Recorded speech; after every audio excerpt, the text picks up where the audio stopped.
Now, your 13 First Alert weather forecast. Well, going into this afternoon, we may have just a few flakes falling, nothing quite like what they've seen in Buffalo. We're talking maybe about a trace up to an inch for the most part. But this morning, staying dry, have a mainly clear sky for the moment. May see some of that sunshine taking us through the early morning before more clouds start to roll in later on.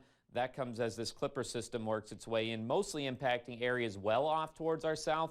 But again, we could get a couple snow showers out of this as well. But it is a very cold start to the morning, as most of us are below zero. There's a few spots that are just a degree or two above. LaCrosse, one of the warmer spots right now at 4 degrees. Meanwhile, here in Eau Claire, we are at 3 below. Now, for what it's worth, we don't have that wind for today. In fact, most of us reporting calm winds, so wind chill, not much of a factor. That bucks the trend from what we saw earlier this week.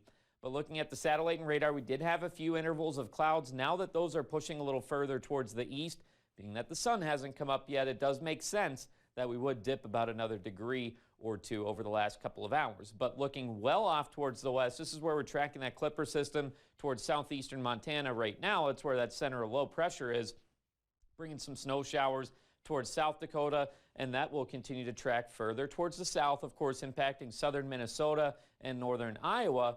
And as far as for us, well, maybe just seeing about a trace up to an inch, as I had mentioned. But for today, again, we'll have a pretty light wind for the most part. But once that Clipper system moves through, our winds will respond by taking on more of a northwesterly flow. And mind you, this particular model pushes that Clipper system even further towards the south, but not ruling out chances at some snow showers towards our area. Either way, we'll get that colder air continuing to funnel in through tomorrow, and being that we'll have the cloud cover hanging around, it is likely going to be a few degrees colder for tomorrow. But then tomorrow night into Saturday, we do clear out, and that is going to allow for more radiational cooling with the very light wind, of course, with the snowpack that we have. So Saturday morning, going to be a very cold start, but we'll have more sunshine to take us through the afternoon, and then we get a little bit of relief heading our way going into the tail end of the weekend, into the start of next week. But for today, right around that 10-degree mark for our highs before dipping back below zero later on tonight. And looking ahead to the next couple of days, back to the double digits again for Saturday. Sunday, a little more seasonable, and then warming up quite a bit, and actually nearing 40 degrees by the middle of next week, bringing a couple chances at some mixed precipitation Tuesday into Wednesday.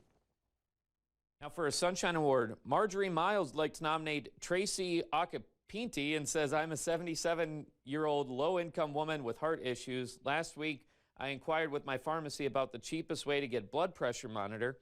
Then I had a heart attack, and now I have 3 stents put in my heart. I got out of the hospital and picked up my medications. I got a call last night that they found a free BP monitor for me, so I went in to pick it up.